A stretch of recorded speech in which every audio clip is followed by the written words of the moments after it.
Hey everyone, attorney Legan Sanchez here. Today let's talk about harassment that leads to a restraining order being filed in Albuquerque, New Mexico.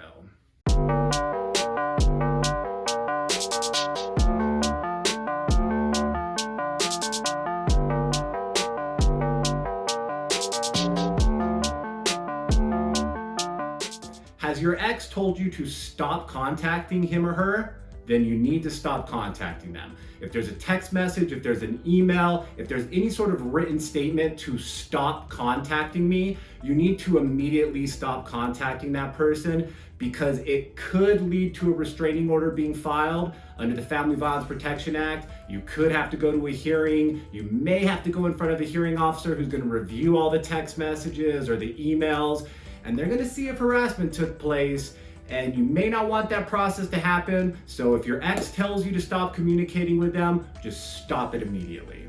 You may be thinking, well, what evidence leads to harassment? What are they going to show? Well, this could come in the form of a text message, it could come in the form of an email, a letter, a recording, or a phone log that shows repeated over and over and over and over again, phone calls that are made without a return call. All of these could form the basis for a harassment finding against you, and there could lead to an order of protection, a restraining order being entered. You're also going to need to be aware that the statements that you make in a recorded medium, meaning like a text message or an email, if it's insulting, that could be harassment. So if you're using four-letter words against your ex or against a household member, that could lead to harassment. The order of protection process is not an exact science. It's a hearing officer, and that hearing officer is going to find if by a preponderance of the evidence, an act of abuse occurred. So that, to the hearing officer, you calling someone a four-letter word or insulting them could lead to an order of protection being entered against you.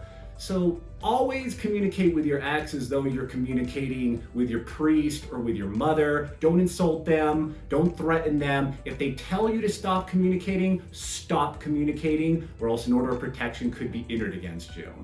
Are you being charged with harassment and you didn't harass the person and it's actually just harassment against you? This is pretty common. Sometimes a relationship will end, the other person's not happy, and then they decide to use the domestic violence process, the order of protection process, against you because it's a free process when it's a household member. If you're being charged with harassment but it didn't happen, you need to speak with an attorney that has a proven track record of success with restraining orders.